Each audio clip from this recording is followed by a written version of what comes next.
There are moments in history when silence is no longer an option. When the winds of dignity stir and the voice of a continent long subdued rises with a force both ancient and unyielding. This is one such moment. From the heart of West Africa, in the land once cloaked by colonial chains and now rising anew, came a voice that pierced through diplomatic fog, media neglect, and political hesitation. That voice belonged to Captain Ibrahim Traoré, the president of Burkina Faso. A soldier turned statesman, a son of the Sahel, and on that fateful day, a symbol of defiance for an entire people. He stood before the world, not with carefully prepared notes, nor the rehearsed cadence of career politicians. No. He spoke from the marrow of ancestral memory, from the weight of history that presses upon every African child born into struggle, yet bred for greatness. His message was clear, his tone resolute. We are done staying silent. We are done bowing down. The setting was Ouagadougou, the capital of Burkina Faso, where dusty winds carry echoes of both sorrow and strength. In a room brimming with journalists and citizens alike, you could feel a tension in the air thick like the Sahelian heat. It was more than a press conference. It was an awakening. The cameras captured more than a speech. They captured a turning point. President Traoré was responding to reports of a statement attributed to Israeli Prime Minister Benjamin Netanyahu, allegedly warning African leaders to stay in line or face consequences. Whether the words were truly his or not, the message echoed with a familiarity too painful to ignore. The echo of past empires, of puppet regimes, of the long-shadowed hand of foreign control. Traoré's words were not just a rebuttal, they were a reclamation. "We are not your colony, we are not your pawns," he declared. Burkina Faso does not answer to Tel Aviv, we don't answer to Washington. His voice trembled not with fear, but with righteous anger. For too long, Africa had been forced to whisper its pain. On this day, it roared. This was not merely a personal statement, nor a political maneuver. It was a testimony to centuries of resistance. From the rebellion of the Mau Mau in Kenya, to the defiance of Patrice Lumumba in the Congo, to the courage of Thomas Sankara himself, a former leader of Burkina Faso, whose spirit lingers still in every speech that demands justice for the continent. President Traoré channeled them all. His declaration did not remain within the walls of the room. Like wildfire, it spread across the digital savannah. From dusty villages in Mali to crowded townships in South Africa, the message resonated. Young men with calloused hands, mothers with worn eyes, elders with memories of independence battles, all found themselves reflected in his defiance. The audacity of his stand, the clarity of his words, these were not the marks of a man looking to provoke, but of a leader compelled by duty. This wasn't just about Israel, he reminded the world. This was about every nation that's ever tried to control Africa, exploit our resources, or silence our people. And perhaps that's what made this moment so profound. For those who had watched Africa with weary hope, who had prayed for a new kind of leadership, unbought, unbent, and unbroken. Traoré's voice was not just refreshing, it was necessary. This is the story of that voice, of what it stirred, of what it challenged, and of the dream it dares to resurrect: a sovereign, united, and proud Africa, standing tall in a world long accustomed to its silence. It was not a prepared address. There was no teleprompter to guide his tone, no diplomatic protocol to soften his message. As Ibrahim Traoré stepped forward, his hands resting on the edge of the podium, there was only truth, and the weight of generations urging him to speak plainly. His eyes met the camera lens as if he were staring down history itself. "I didn't have a script," he said later. "I didn't need one. When you're speaking the truth, the words come straight from the heart." He recalled the exact moment. The silence of the room was not empty. It was heavy, anticipatory, charged with the silent questions of his people. What would he say? Would he bend as so many before him had? Would he choose diplomacy over dignity? He did not flinch. With the poise of a soldier and the fire of a prophet, he leaned into the microphone. Let me make this crystal clear to you, Mr. Netanyahu. Burkina Faso does not answer to Tel Aviv. We don't answer to Washington. We don't answer to any force that thinks it can buy us or bomb us into doing what they want. There was no stutter in his voice, no fear, only the echo of Sankara, whose legacy Traore has long carried like a mantle, echoing through every syllable. His defiance wasn't born of arrogance, but of a wounded pride too long ignored. To those unfamiliar with African history, his stance might have seemed unorthodox. To those who know, it was overdue. For decades, the continent had been a stage where foreign actors played out their interests with little regard for the lives, lands, or longings of its people. Leaders were hand-picked economies, manipulated borders drawn with rulers instead of understanding. Even in independence, the chains remained now fashioned in dollars and diplomacy instead of iron and gunpowder. This wasn't just about Israel, he said. It was about every nation that's ever tried to control Africa, exploit our resources, or silence our people. His voice trembled only once, not from hesitation, but from the burden of memory. The gold stripped from Ghana's soil, the uranium taken from Niger's earth, the bodies lost in wars, not their own, fought with weapons they did not make for causes they did not choose. And yet, as he stood there, unapologetic, undeterred, he did not dwell in grievance. Instead, he pointed forward. He reminded the world that Africa was not just remembering, it was awakening. If you come for one of us, he warned, you come for all of us. That phrase, simple, resolute, would soon become a rallying cry across villages and cities alike. It was not the threat of war, but a declaration of unity, a recognition that Africa's strength lies not just in its lands or its riches, but in its people, united, awakened, unafraid. To Netanyahu and to any leader who might still cling to colonial fantasies, the message was unmistakable. The era of intimidation is over. Africa will no longer whisper its demands behind closed doors. It will speak them plainly, publicly, and without fear. And while some international observers criticized the tone of his words, calling them inflammatory or undiplomatic, others recognized what was truly at stake. This was not provocation. It was preservation. A call to honor the dignity of a people who have endured, resisted, and now rise to claim what is rightfully theirs, their voice, their future, their freedom. As Traoré's words rippled beyond Burkina Faso's borders, their clarity struck a chord not just with politicians, but with everyday people. For the first time in a long while, they saw themselves in their leader not as subjects, but as sovereigns. Not as victims, but as victors in waiting. And that perhaps is what made this warning so powerful. It was not just a message to Netanyahu. It was a message to every African, young and old, rich and poor, free, or still shackled in systems not their own. We will no longer be told who we are. We will decide that for ourselves. The power of a single voice lies not in the loudness of its echo, but in the silence it breaks. When President Ibrahim Traoré spoke, he did more than send ripples through political circles, he stirred the very soul of a continent.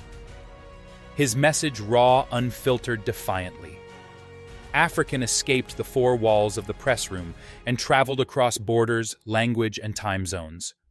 Within hours, it was no longer his message alone. It had become a collective cry. In Mali, Colonel Assimi Goïta himself, a symbol of resistance against neo-colonial interference, shared Traoré's speech on social media. It wasn't just a gesture of support. It was an endorsement, a declaration, we are with him. From Guinea, President Mamadi Doumbouya echoed the sentiment. He didn't mince words. He's with me, he said, not just as a fellow leader, but as a brother in struggle. Soon, WhatsApp groups in dusty villages and Telegram channels in urban enclaves buzzed with snippets of the speech. On X hashtags like #AfricaWillNotBow and #WeStandWithTraoré began to trend, not manufactured, not pushed by influencers, but birthed organically from the hearts of the people. These were not digital slogans. They were declarations of rebirth. In Niger, farmers paused their work to replay Traoré's words on cracked phone screens. In South Africa, students gathered around laptops in crowded dormitories, listening to a man whose voice mirrored their own frustrations. In the diaspora, whether in Harlem or Brixton, in Kingston or Paris, the African spirit stirred. Elders who had once marched for civil rights, who had felt the tremor of apartheid's fall, now whispered to one another, "Maybe this is it. Maybe we are finally rising."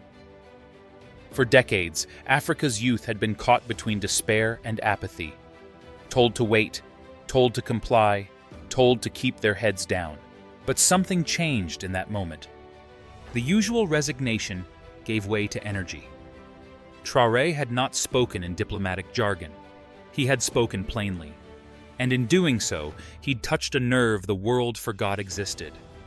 It wasn't about politics, it was about pride, about dignity, about looking into the mirror and seeing not just a survivor, but a descendant of kings, builders, scholars, warriors.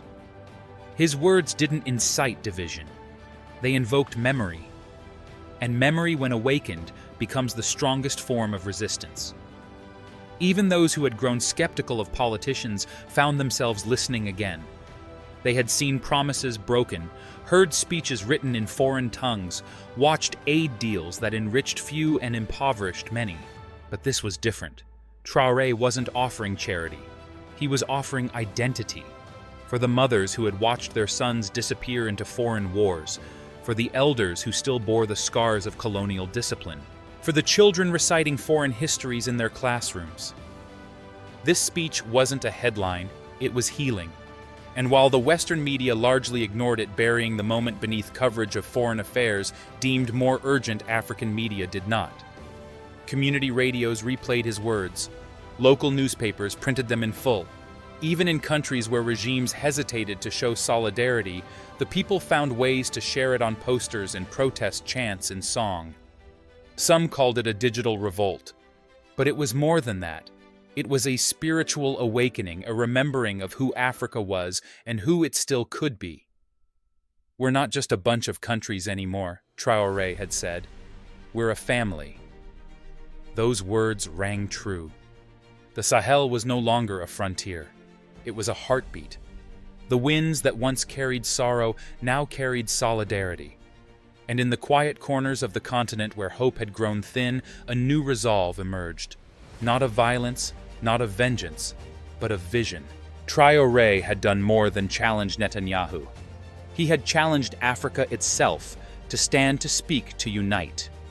Not behind one man, but behind one purpose, to reclaim a destiny too long delayed. And as the sun set on that day of reckoning, it wasn't just Traore's voice that lingered. It was the chorus of a continent awakening from silence. To many, sovereignty is a word best left to textbooks, a political term polished by diplomats and buried under layers of treaties and protocol. But to President Ibrahim Traoré, sovereignty is something far more elemental. It is the breath of a free people, the pulse of an undivided soul, the right to stand tall and say without apology or hesitation, "This is our land, these are our decisions, and no one decides for us." In his speech, Traoré dismantled the illusion of post-colonial independence with a clarity that was both painful and empowering. He listed with quiet fury the long chain of interventions that had shackled Africa even after its flags were raised: foreign military bases on African soil, unfair trade deals, draining resources, puppet governments held up by threats and checkbooks. "We are done," he declared. "We are saying no." And it was not an empty slogan. In Burkina Faso, foreign military presence, long defended as strategic partnerships, was being dismantled.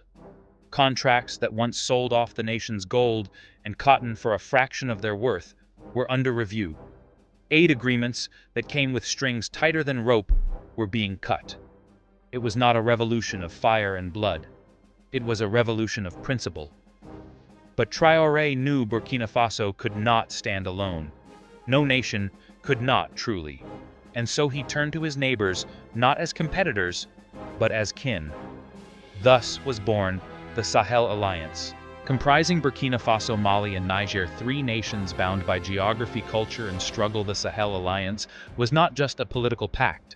It was a promise, a bond forged not in boardrooms, but in battlefields and border villages where the scars of exploitation still ran deep.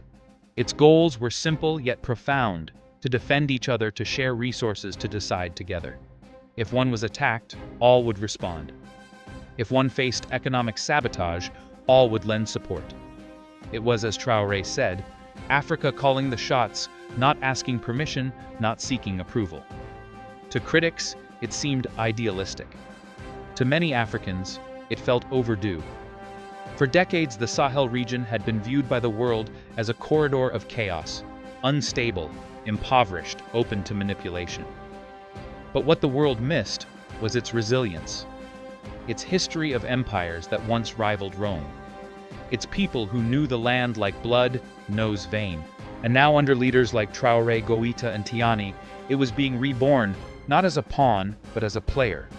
Education was at the heart of this vision. "We want schools where our children learn our history," Traore said, "not someone else's." He spoke of textbooks that erased African heroes, of curriculums that praised colonizers while ignoring resistance. The Alliance would change that. It would rewrite what it meant to be African, not with ink alone, but with intention. Healthcare followed. No more empty buildings with foreign logos. No more imported medicine priced beyond reach.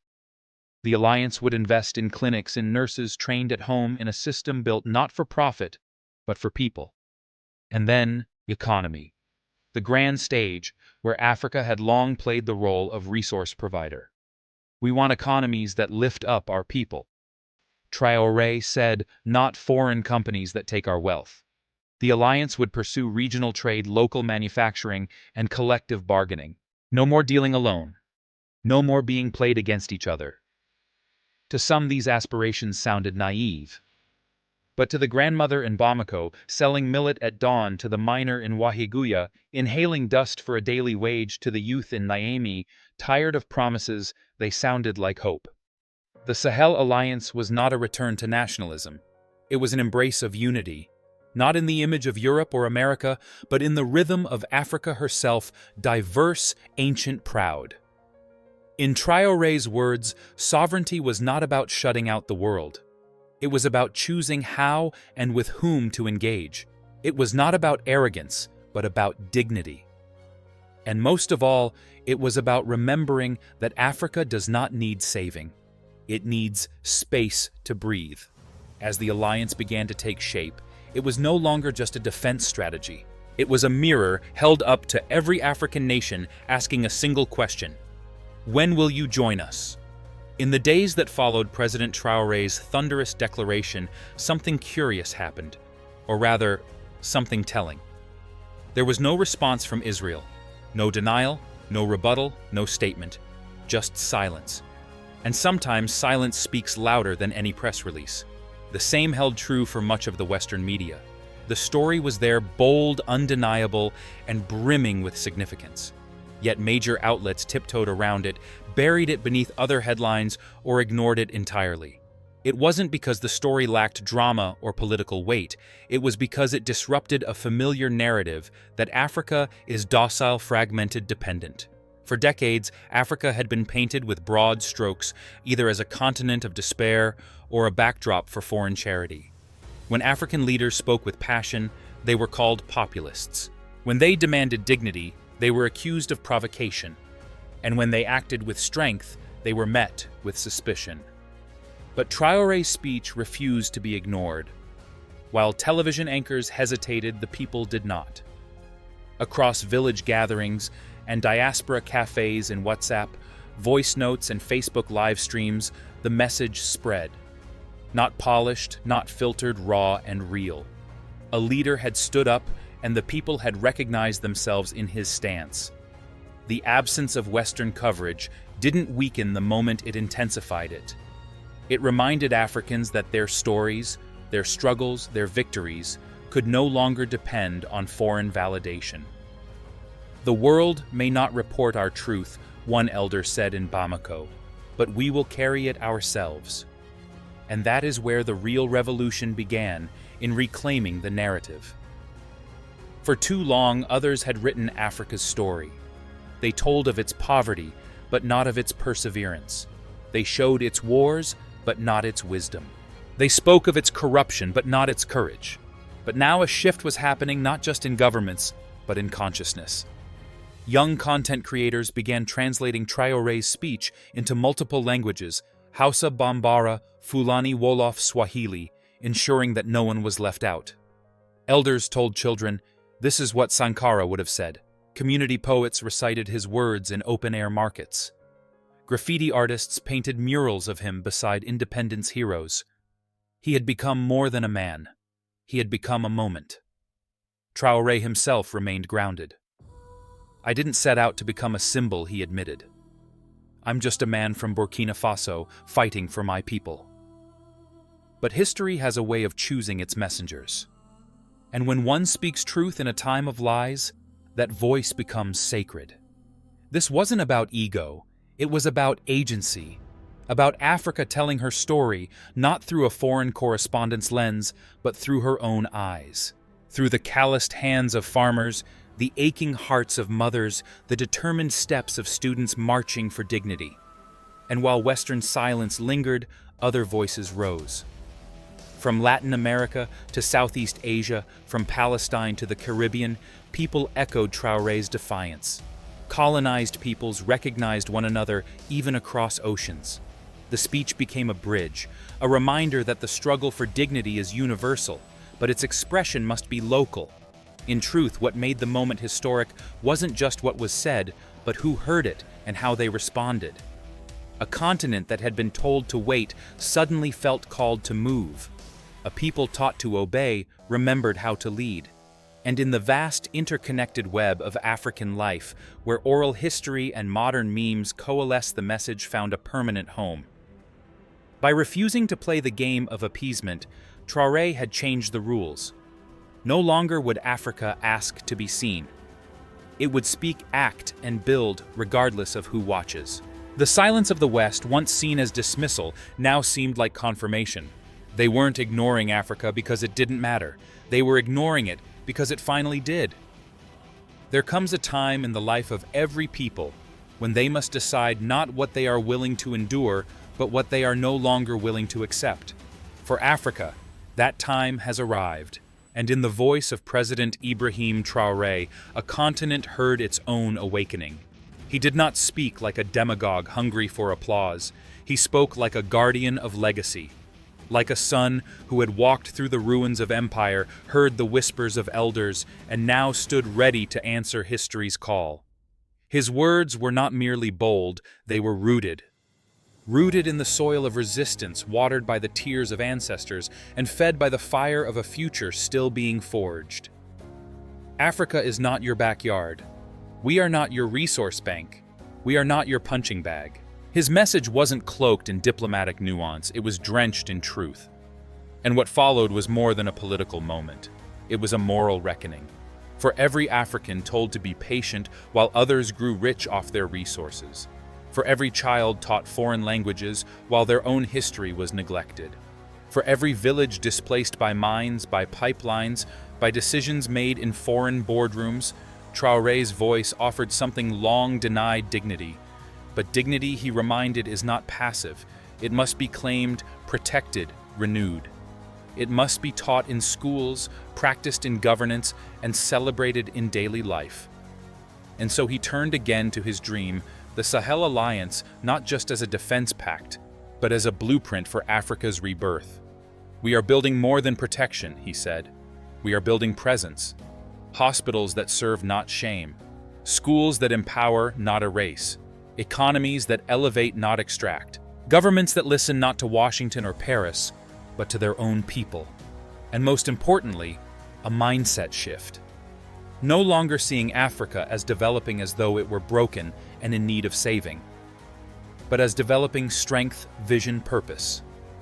To the youth, he offered courage. You are not too young to lead. You are not too poor to rise.